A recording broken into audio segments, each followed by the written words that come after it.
Hey, welcome back to Babbling Zoom. Yeah, that sounds bad. So, last video, well, first, just to recap, I finally did a double check on the videos, the two videos I put up, and yeah, finally noticed that the YouTube videos kind of just stuttered instead of actually recorded anything. So, I get it. No more of that. That's fine. Stick with just random pictures from the internet. Um, but last thing I talked about was kind of just the hats that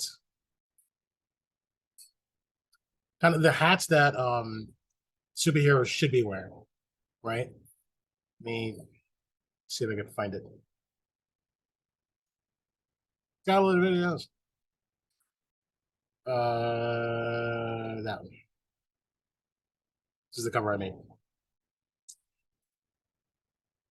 All right. So the last thing I talked about was kind of just the concept of the various hats that the DC superheroes should be wearing, as opposed to the concept that they are gods, right?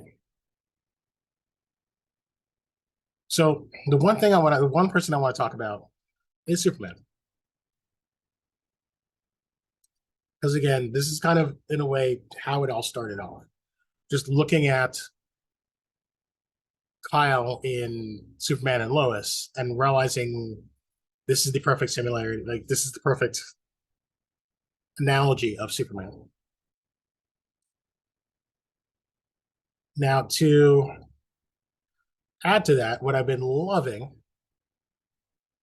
is what the new Superman cartoon has been doing with the character.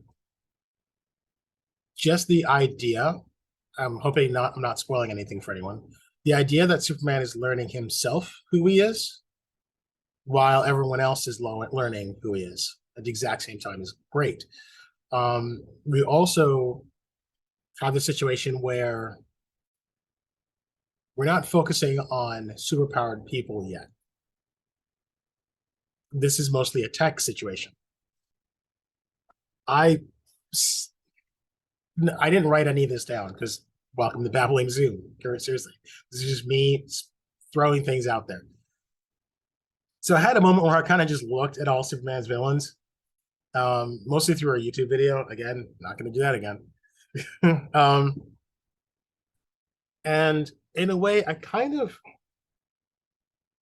strangely broken down his villains to try and recontextualize Superman as the firefighter.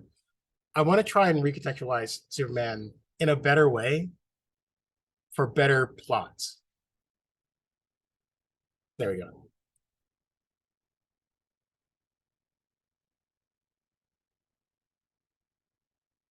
So for Superman as a firefighter, I'm kind of looking at this way.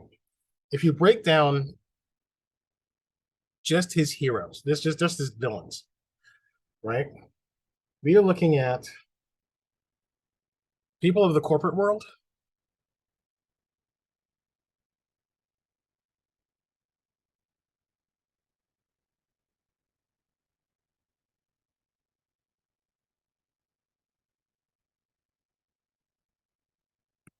aliens. I'm looking at my pages.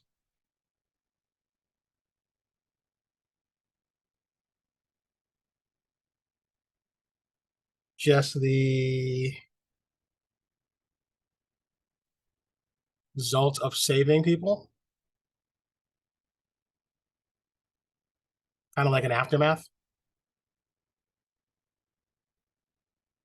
We have a little bit of magic as well. We have other. Didn't need to be that big. And magic. Right? These are categories. Now, when it comes to the corporate world, which is kind of the easiest one to think about, right? This is where we're looking at Lex Luthor, namely LexCorp. And I don't want to look something up real quick because this is kind of relevant.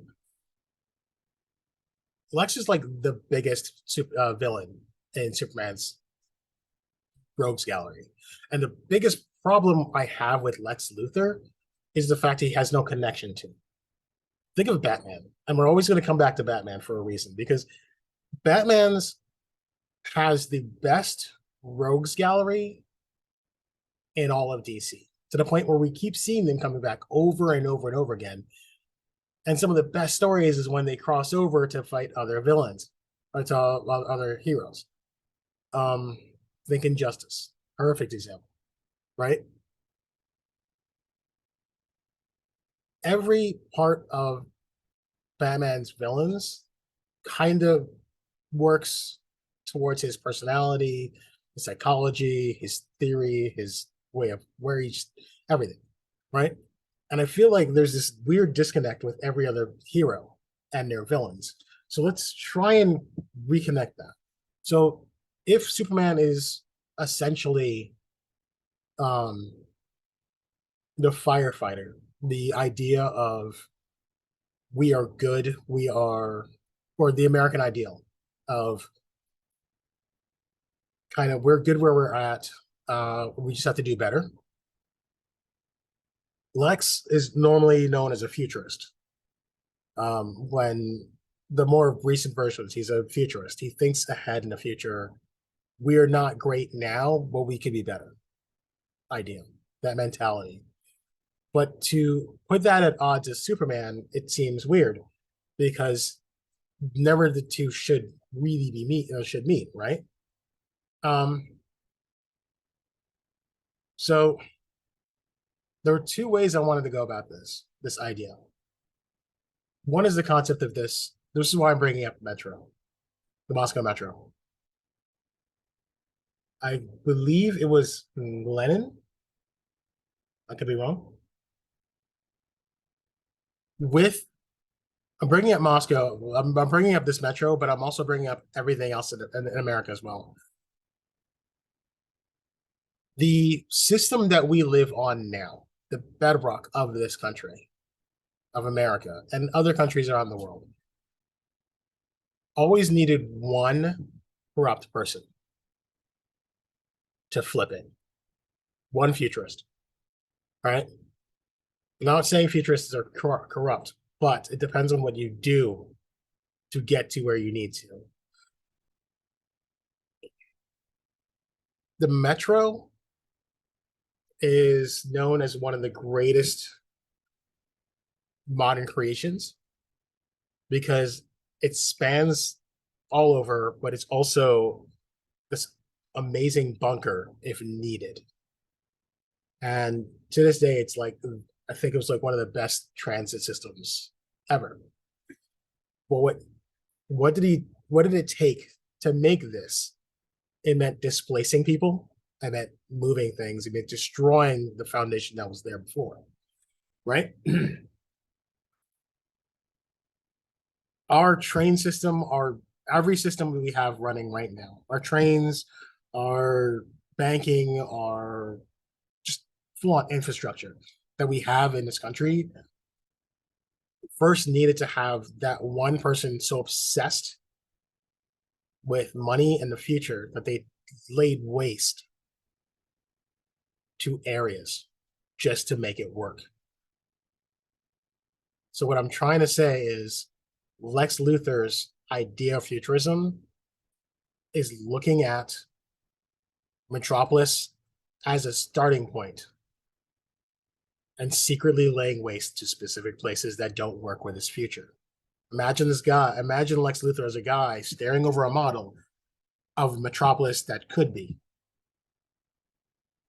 and slowly planning which locations need to be demolished to build anew. So, what is LexCorp in this reimagining? LexCorp, he's essentially the Thunderbirds, right?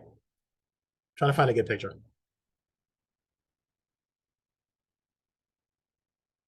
LexCorp is essentially a corporation that builds tech machinery to build faster, to build better, and sometimes even for rescue. Who knows what? Just like the Thunderbird stories with Tracy's and stuff. Can't remember the last names. Um, he he runs LexCorp like a company that comes in and saves the day and helps out. Things have been destroyed. Fine, I'll help and rebuild. I'll clear. Um, a lot of the machinery, a lot of the equipment he sends out isn't really meant for destruction or war. I mean, some might if you want to put it in there, but majority of the time, it's more like rescue, clearing debris, or whatever.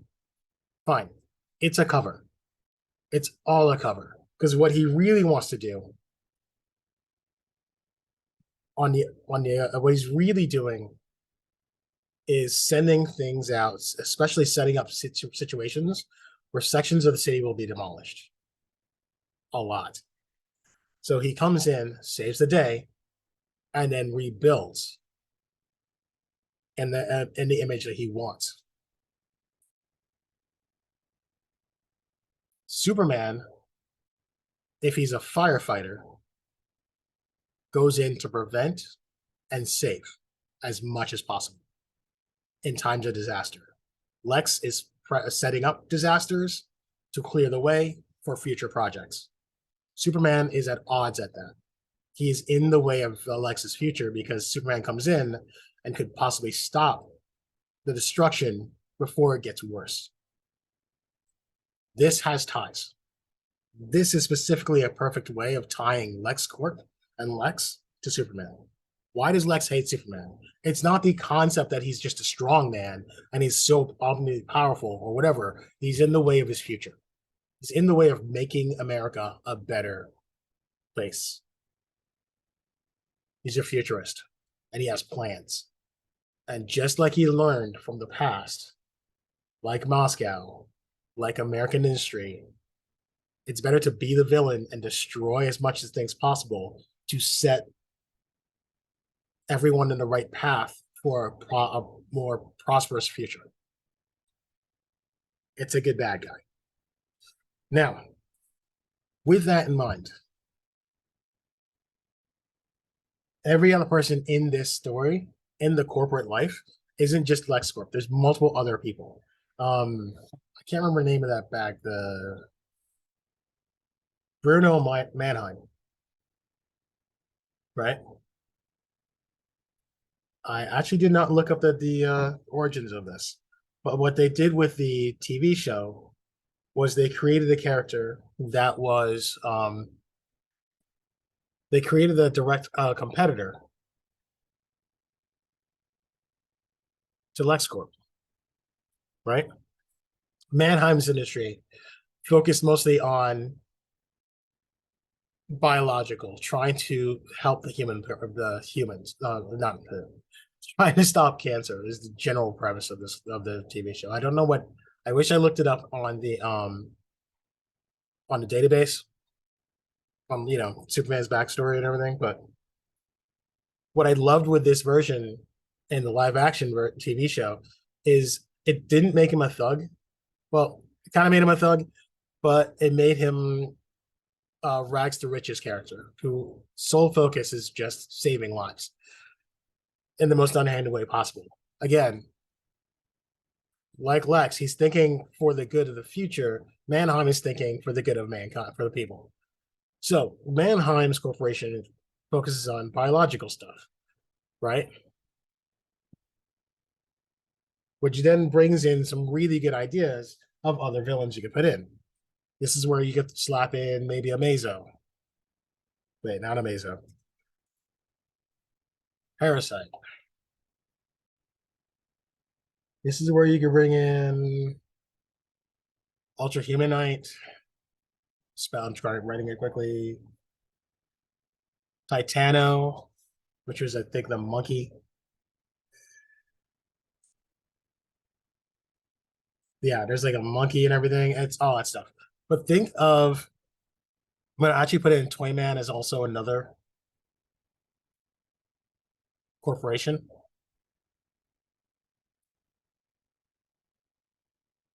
And he could even start doing all these things. These are all corporations just trying to do something for the man, but in an underhanded way. So corporate versus the real man, right?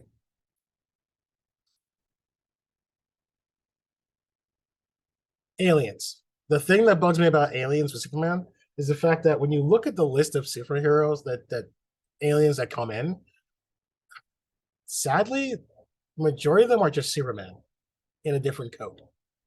This is kind of bugs me when I looked at it. Half of the stuff you find are just, yeah, evil Superman. Oh yeah, evil Superman. Oh yeah, evil Superman.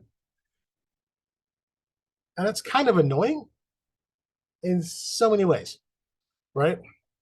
So let's help tie into that a little better. Let's start mostly with General Zod, because I think this is more what we really should be focusing on. As a Kryptonian, Zod should be one of those situations where his influence outside of Krypton encourages aliens to go after Superman from here on in, right? Imagine that Zod with his henchmen. Imagine prior to the destruction of Krypton.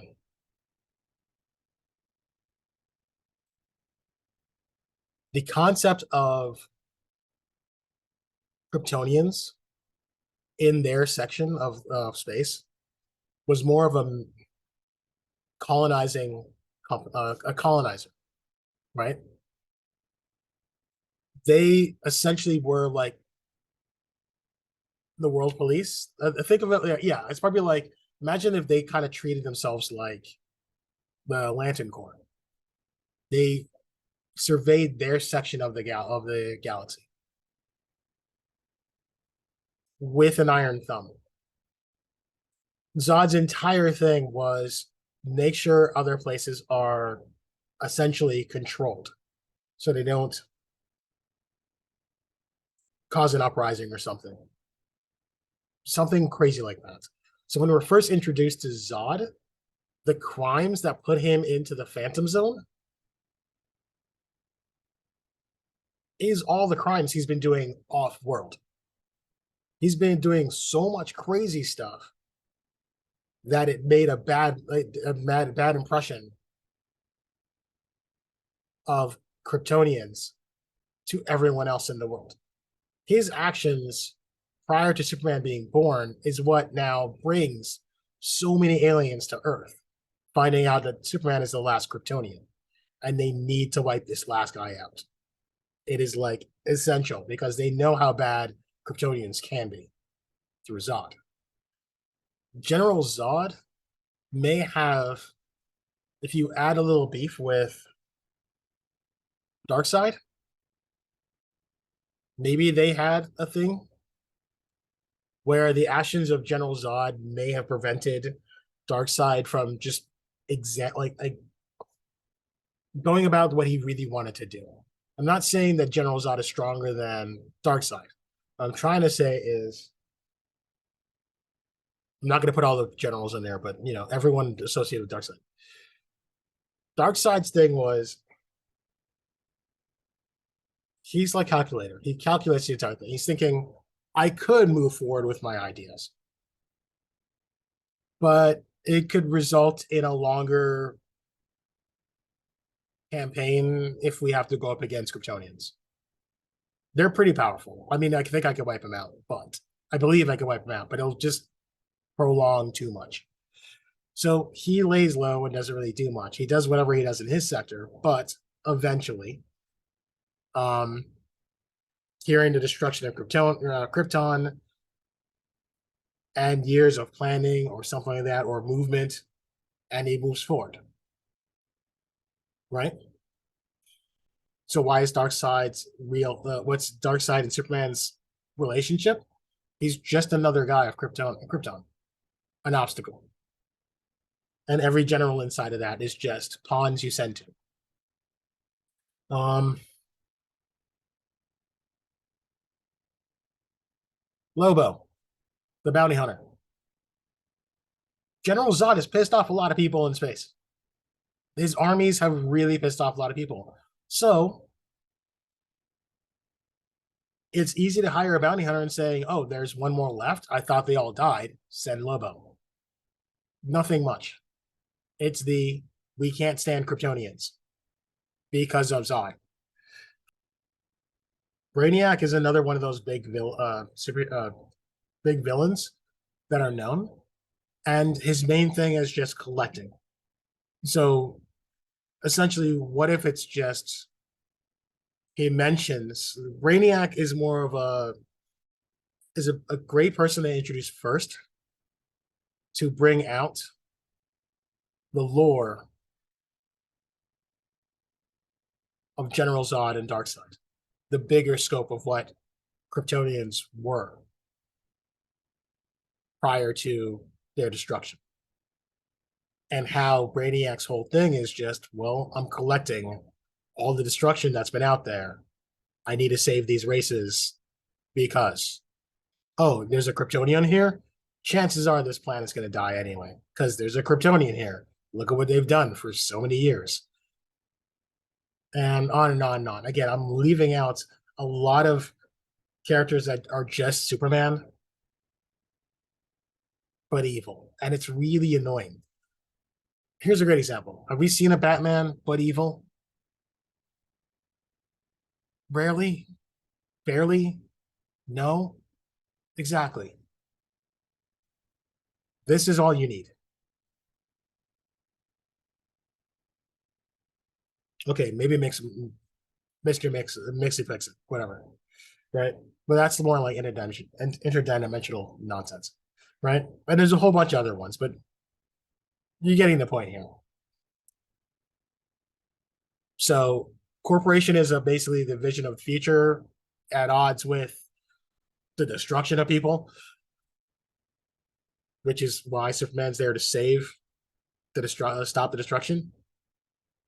And aliens is just living with your family's past, kind of, and not to go like really like political with it. It's kind of like living with like a colonizer's, with your family's past. You know what I'm talking about, America. Sorry, they're all of the world. You get it, right? He just has to process all the things that could have that happened, that he could have been. There's also people who have been traumatized from some result of like an accident, a problem, right? So one character that was created was Livewire, where Superman tried to save her. It's kind of the idea of like a emergency responder trying to come in and save you, but in it resulted in you losing some limb or something, or being paralyzed or something like that. It's not like it was the first responder's fault most of the time. But in doing so, it created resentment in you against said savior, right?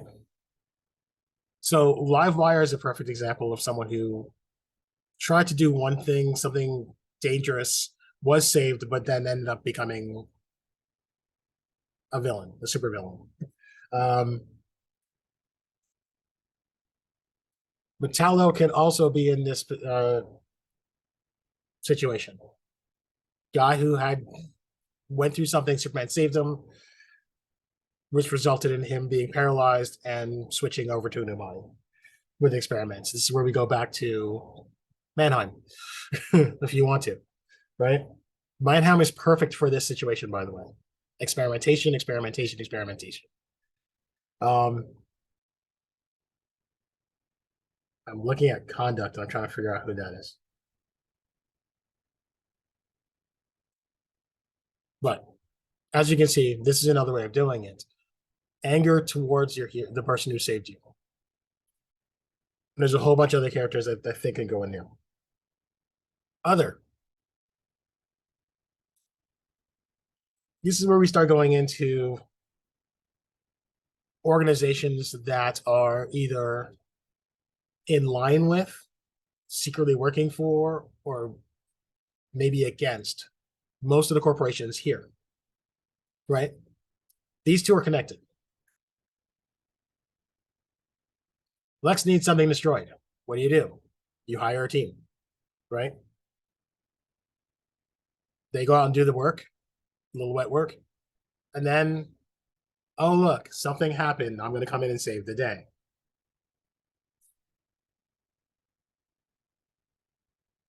Thunderbirds, right?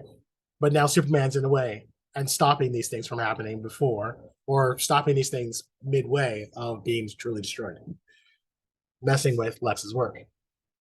So this is a great. This is like the Elite, which is that British one with Chester Mannheim. Wait, Manchester Black. Sorry, right? Um,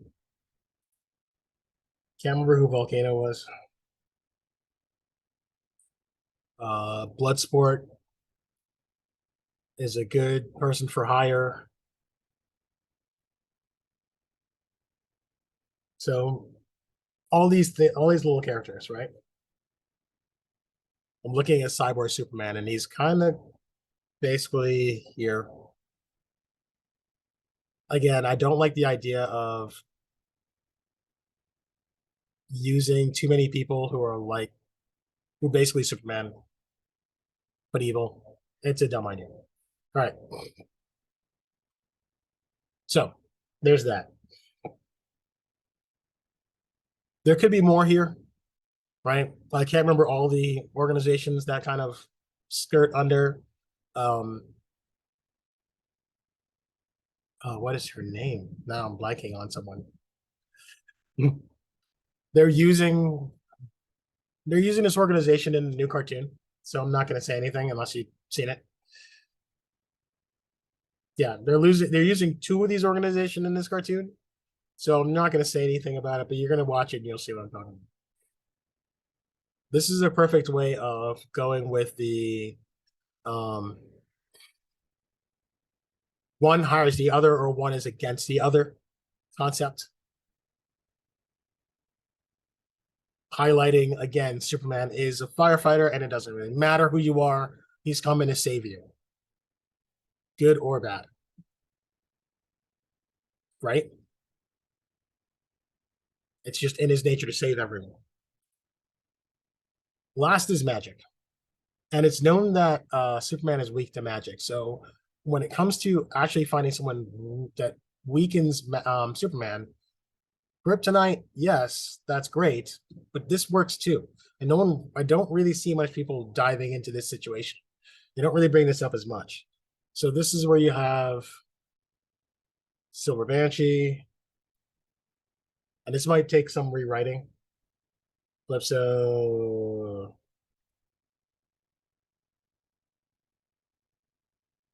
Dominus. I looked this up.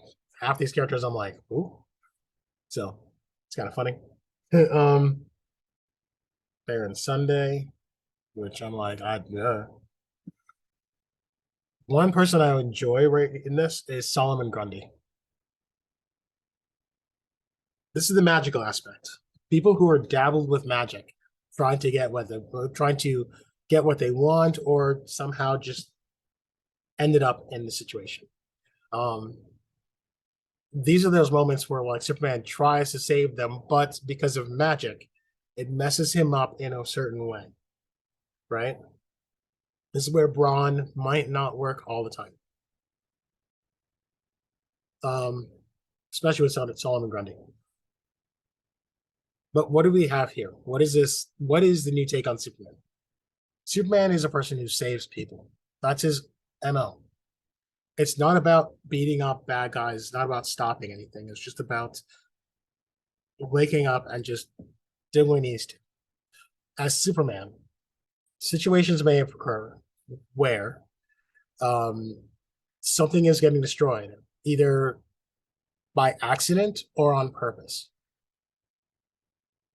As Clark, he could then investigate, or Lois will investigate because it's crazy dangerous. But in some way, you'll piece together what's going on. Just like a firefighter, he goes in, he saves the day, and then when everything's done and safe, the investigators come in and find out really what the cause was. It's not about finding the bad guy, it's about finding the cause. If it leads to a bad guy, it leads to a bad guy. And it's a superhero story, so chances are it leads to a bad guy. Hey, future me. I was going through the last bit of my video and it's like mumbling throughout the entire thing. So I kind of want to fix that. Um, so the last analysis of Superman, the concept of what he is and what his villains mean to him, is essentially the idea of